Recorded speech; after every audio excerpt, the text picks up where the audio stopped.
And Joe Walsh joins us now. Good morning. Hey, George. Good to be with you. Have you reached a decision?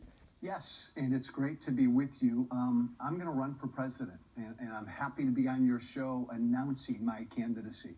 George, no surprise, we've got a guy in the White House who's unfit, completely unfit, to be president.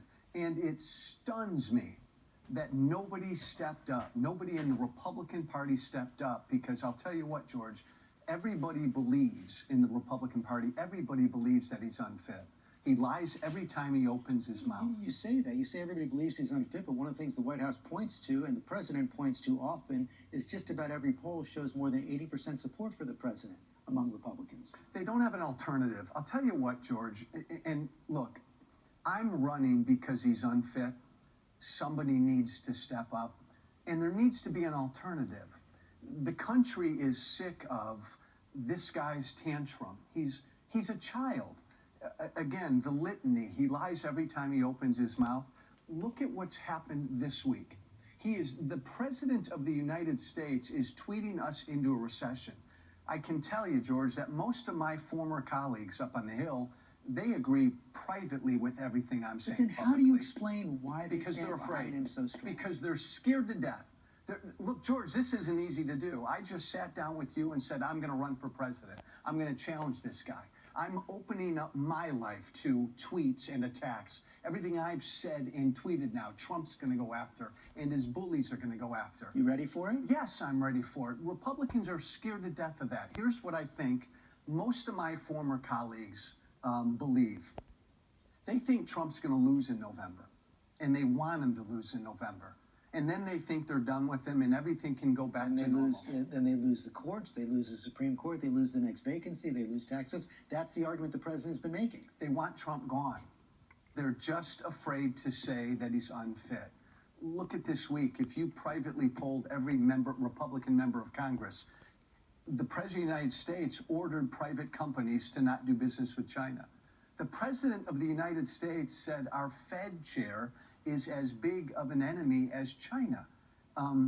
Most Republican voters are tired of the drama. They're tired of his BS. George, I believe this. Look, when you're on talk radio every day, you're on in the afternoon in Chicago.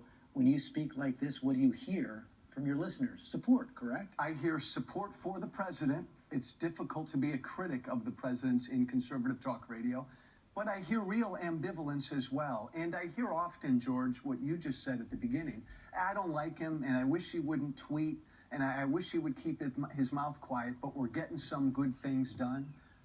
But really, what are we getting done? And when I point out to those people who listen to me on conservative talk radio that we haven't built 1 foot of a wall, that this president who said, I'm going to eliminate the debt in 8 years, has increased the debt at a faster clip than Obama. But George, this is not about issues. I would not be even thinking about primarying this president if I was upset with his position on the debt or the deficit. There actually is another challenger to President Trump, as you know, from inside the party, William Weld. And he had a tweet this week where he said this. He said, Donald Trump is a clear and present danger to our country, to the globe, and to himself.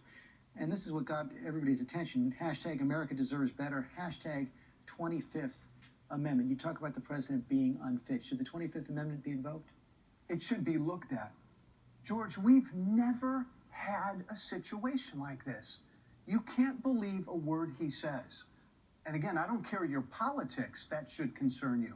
He's nuts. He's erratic. He's cruel. He stokes bigotry. He's incompetent. He doesn't know what he's doing. George, he's a narcissist. Everything he cares about, the only thing he cares about is Trump. He doesn't give a damn about America. He doesn't care about the border. You and I talked before I came on air. He lost me for certain at Helsinki. When the president, when the president of the United States stood in front of the world and said, I stand with that guy and not my own people. That's disloyal. That's un-American. His supporters, I think, are tired of this. Our campaign slogan, George, is be brave. Be brave. This is not a difficult thing for me to do. I'm opening up my life. But the bet that my campaign is making, and I'm going to pound Trump every single day. He's a bully and he's a coward, and somebody has to call him out. And I cannot believe nobody in our party's calling him out. But the bet, George, of my campaign is that there are a lot of Republicans who feel like I do. They're afraid to come forward. You said